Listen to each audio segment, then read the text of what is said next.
Assalamualaikum dan selamat sejahtera. Saya Nur Salwarina Huda binti Anwar, nombor matrik 17 DAS 21F1029. Hari ini saya dan kumpulan saya akan membentangkan tentang tajuk faktor masyarakat dan demografi mempengaruhi pembinaan etika dan peradaban di Malaysia. Maksud masyarakat, istilah yang digunakan untuk menerangkan kelompok sebilangan manusia yang tinggal bersama-sama dan saling berinteraksi antara satu sama lain. Individu, keluarga dan kumpulan-kumpulan kecil merupakan anggota sesebuah masyarakat. Dalam konteks Malaysia, hubungan harmonis antara pelbagai etnik dapat membina sebuah masyarakat yang teguh dan bersatu. Setiap masyarakat pula mempunyai budayanya yang tersendiri, yang terbentuk daripada hubungan rapat sesama anggotanya semenjak masyarakat itu wujud. Ciri-ciri masyarakat. Yang pertama ialah berkelompok, yang kedua berbudaya iaitu berbeza mengikut kaum, yang ketiga mengalami perubahan, yang keempat berinteraksi antara satu sama lain, yang kelima mempunyai kepimpinan iaitu struktur organisasi. Seterusnya ialah maksud masyarakat majmuk. Tanah Melayu yang sudah tentunya pernah menjadi satu tempat persinggahan dan penempatan bagi orang-orang daripada pelbagai kebudayaan dan asal-usul. Oleh itu, konsep pencampuran populasi bukanlah merupakan satu fenomena baharu dan asing di Malaysia. Struktur susunan ras, etnik dan corak penempatan penduduk masa kini telah ditentukan pada zaman perkembangan kolonial dan eksploitasi orang British di semenanjung Malaysia adalah menurut pendapat kebanyakan ahli sejarah. Perkara yang penting dalam mencorakkan kemajmukan masyarakat Malaysia adalah aspek demografi. Betapa uniknya masyarakat Malaysia dari segi komposisi etnik yang turut mewarnai wajah sosio-budaya, demografi politik dan proses politik di Malaysia diperlihatkan bukan sahaja dari aspek demografi. Maksud demografi. Mengikut Kamus Dewan, edisi ketiga tahun 2002, demografi bermaksud kajian tentang ciri-ciri perkembangan penduduk dari segi saiz, kepadatan, taburan, kelahiran dan kematian dalam tempoh waktu tertentu. Oleh itu, demografi dapat diertikan sebagai tulisan atau gambaran penduduk.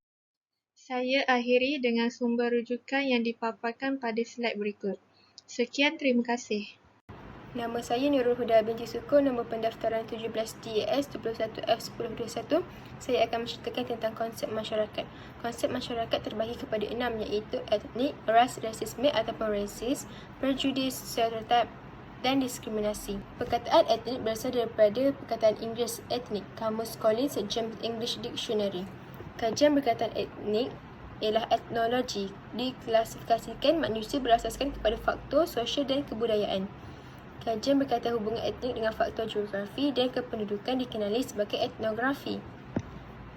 Perkataan etnik dipinjam oleh bahasa Melayu yang membawa maksud yang sama seperti mana yang digunakan di dalam bahasa Inggeris. Etnik dan sosiologi bermaksud sekumpulan manusia yang mengamalkan budaya yang hampir seragam. Contohnya, jika seseorang berbangsa atau berkaum Melayu, jadi etniknya ialah Jawa, Bugis atau Banjau. Jika seseorang ialah kaum atau bangsanya ialah Cina, maka etniknya adalah Haila atau Cantonese. Jika seseorang kaum atau bangsanya ialah India, maka etniknya ialah Tamil ataupun Telugu dan seterusnya. Perbezaan etnik dapat dilihat dari budaya bercakap. Contohnya, bahasa. Sesama Melayu tetapi beza etnik. Contoh, air. Orang Perak sebut air, orang Selangor sebut air, orang Kedah sebut ayak, setengah Kedah pula sebut air. Contoh lain dari segi politik iaitu bahasa juga. Kalau ketua, ada yang sebut ketua kampung, ada setengah sebut tok penghulu, ada yang lain pula sebut tok empat, ada yang lain sebut tok 18, ada sub konsep di bawahnya iaitu etnisiti dan etnosentrisme. Etnisiti bermaksud rasa kecintaan yang disatukan oleh nilai, sejarah, tingkah laku yang sama dalam kalangan anggota etnik. Etnosentrisme ialah kepercayaan bahawa budaya sendiri lebih hebat berbanding budaya etnik yang lain dan pertimbangan ini dibuat berdasarkan dari pandangan itu sendiri. Contoh persamaan etnisiti ialah dari segi tingkah laku, iaitu Melayu sering menundukkan sedikit pada mereka ketika melalui orang tua.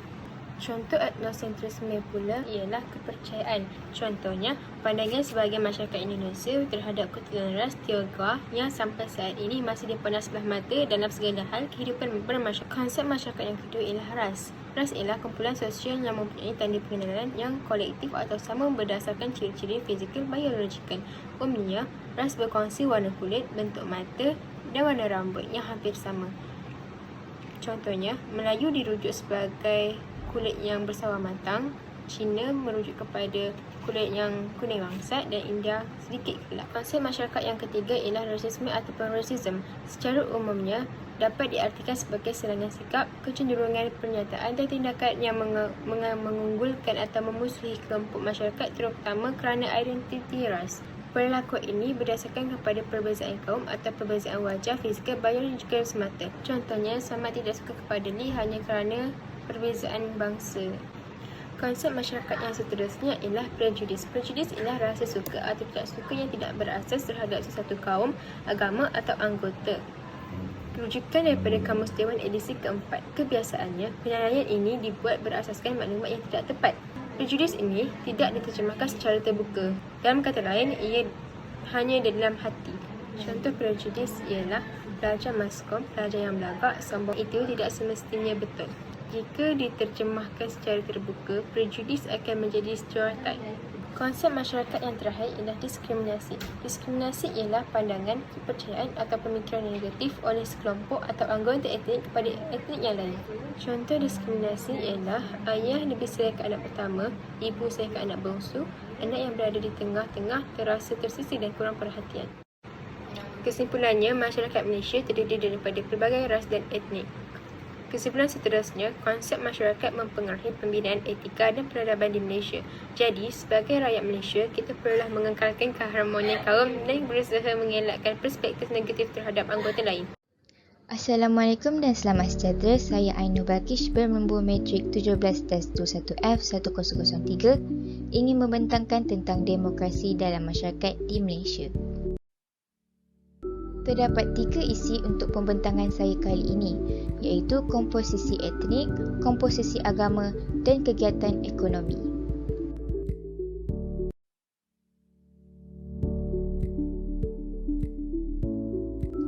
Isi yang pertama ialah komposisi etnik. Malaysia mempunyai pelbagai kaum dan bangsa, sama ada di Semenanjung ataupun Borneo, disebabkan sejarah yang panjang. Untuk Semenanjung, terdapat 3 kaum yang berlainan, iaitu kaum Melayu yang mewakili 69.7%, termasuklah orang asli, Siam, Serani dan lain-lain. Seterusnya, 22.5% untuk jumlah kaum Cina di Malaysia, termasuklah Fuzhou, Hainan, Henghua dan lain-lain. Akhir sekali ialah kaum India yang mempunyai 6.8% penduduk yang majoritinya ialah Tamil dan yang selebihnya adalah orang Malayali, Punjabi dan lain-lain. Seterusnya di Sabah Sarawak yang dipanggil Borneo. Di Borneo terdapat kaum Sabah Sarawak yang mempunyai 1.0 penduduk di Malaysia yang terdiri daripada kaum Dayak di Sarawak, suku kaum Kadazan Dusun dan lain-lain.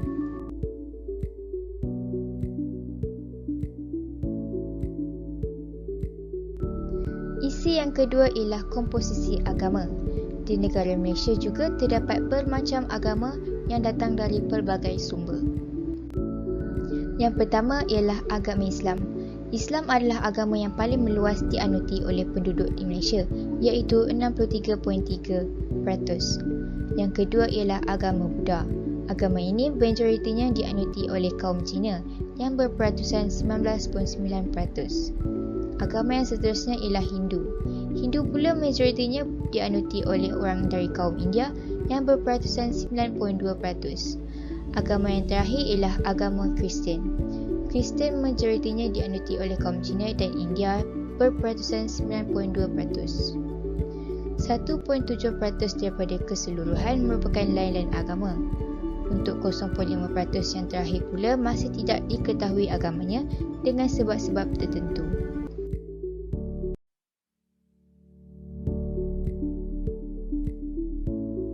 Isi saya yang terakhir untuk pembentangan ini adalah kegiatan ekonomi penduduk di Malaysia. Kegiatan ekonomi yang pertama adalah perindustrian, iaitu perkilangan yang mana selalunya terletak di kawasan bandar. Yang kedua ialah pendidikan. Kegiatan ekonominya ialah sama ada guru atau pekerjaan yang berkaitan dengan pembelajaran. Yang ketiga ialah pelancongan. Fungsi kegiatan ekonomi ini adalah untuk membuat negara tampak lebih menarik di mata orang luar maupun pelancong. Yang terakhir ialah kegiatan pertanian. Kegiatan ini merupakan kegiatan bercucuk tanam. Kegiatan ini selalunya hanya untuk sara diri sendiri dan keluarga dan bukan untuk dijual. Kesimpulan, muafakat amat penting di negara Malaysia yang berbilang kaum dan kepercayaan ini. Sehingga kini, Malaysia masih lagi negara yang aman dan makmur walaupun Malaysia bersifat majmuk. Saya berharap keamanan dan kemakmuran negara akan berkekalan. Itu sahaja daripada saya untuk pembentangan kali ini. Sekian, terima kasih.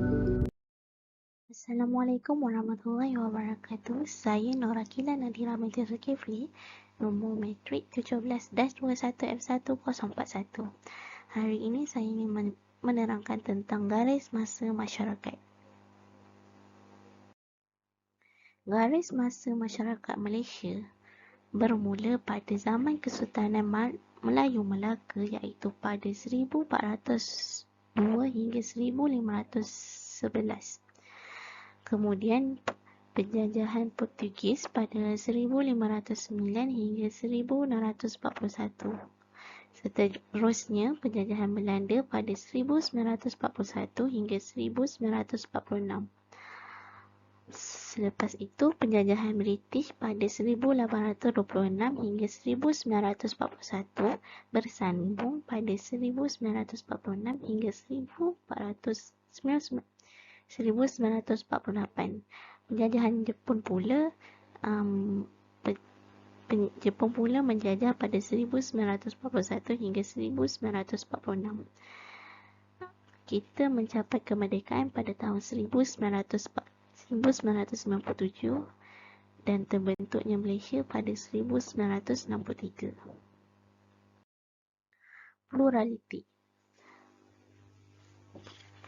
Pluraliti terbentuk pada zaman Kesultanan Melayu Melaka, iaitu pemerintahan tanpa paksaan. Pembentukan Melaka oleh para mensuara menjadi pusat perdagangan antarabangsa, pusat kemasyarakatan dan pusat perkembangan agama Islam. Masyarakat pluralistik terbentuk pada zaman penjajahan Jepun dan Inggeris, iaitu pemerintahan secara paksaan. Penjajah Barat telah meluaskan kuasa dan penjajahan didorong oleh aspek 3G ataupun serampang tiga mata, iaitu God, Glory and Gold.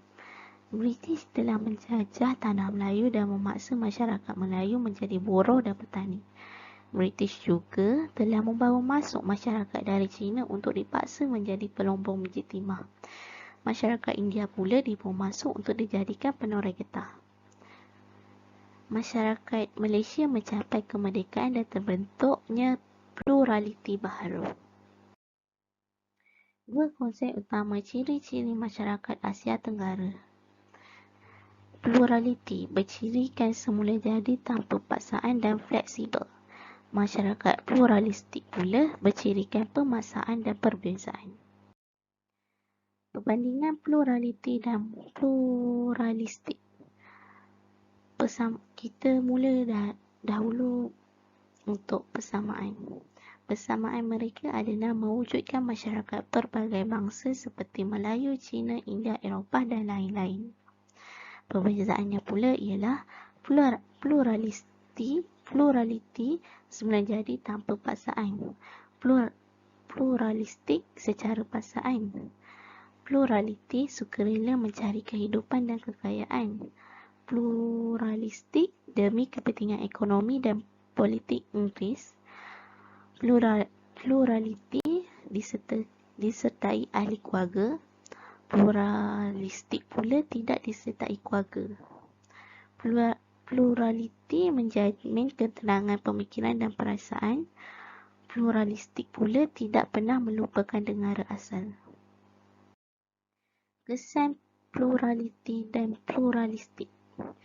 Kita tengok dahulu kesan kepada pluraliti. Yang pertama adalah mewujudkan interaksi yang harmoni dengan penduduk alam dan sistem. Sanggup berkahwin dengan penduduk tempatan, mengamalkan budaya seharian orang Melayu, amalan dan adat resam pendatang diterima oleh penduduk tempatan. Pluralistik pula gagal berasimilai dengan penduduk alam sekitar dan sistem. Kedua, mewujudkan kelompok masyarakat dengan sistem tersendiri. Ketiga, terasing dengan kelompok lain walaupun di tempat yang sama. Yang keempat adalah gagal mengenali antara satu sama lain. Sekian, terima kasih. Assalamualaikum dan selamat sejahtera. Nama saya Nur Syafiqah binti Zaif, nombor matriks 17 DAS 21F1019. Hari ini saya ingin membentangkan tajuk faktor masyarakat dan demografi mempengaruhi pembinaan etika dan peradaban di Malaysia. Saya ingin menerangkan tentang cabaran ekonomi, sosial dan politik. Untuk pengetahuan anda, cabaran ekonomi telah memberi impak kepada etika dan peradaban manusia.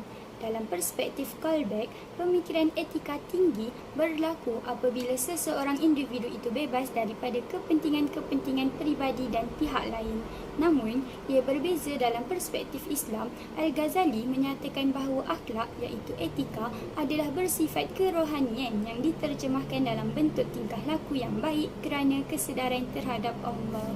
Antara cabaran ekonomi yang sedang dan akan terus dihadapi oleh pembangunan etika dan peradaban ialah mengurangkan jurang antara kaya dan miskin yang semakin melebar. Yang kedua, mewujudkan peluang pekerjaan kepada rakyat dan generasi muda, pendatang asing dan sektor pekerjaan 3D, keseimbangan ekonomi bandar, luar bandar dan wilayah, meningkatkan ekonomi pengetahuan, ekonomi pertanian, krisis makanan dan keselamatan. Seterusnya, cabaran sosial. Apabila membincangkan aspek etika dan peradaban dalam konteks pembangunan sosial, aspek agama tidak boleh diketepikan. Dalam perspektif perkembangan tamadun, manusia yang mempunyai kepercayaan beragama mempunyai sumbangan yang besar terhadap tamadun manusia. Konsep-konsep umum yang lahir daripada masyarakat Melayu telah disesuaikan dengan amal kebaikan dalam ajaran Islam. Ajaran dan nilai-nilai Islam boleh diringkaskan kepada prinsip umum yang mengamalkan segala kebaikan dan mencegah daripada melakukan kejahatan. Cabaran sosial yang dihadapi oleh pembangunan etika dan peradaban. Yang pertama, pengukuhan perpaduan antara etnik dan integrasi nasional, bahasa Melayu sebagai bahasa ilmu dan pemersatu rakyat, penyebaran budaya barat semakin berleluasa, masalah sosial seperti jenayah dan jufana, kurangnya penghayatan agama, toleransi dan dialog antara agama semakin berkurangan dan transformasi pendidikan ke arah pemantapan model insan, perpaduan dan integrasi nasional. Cabaran politik.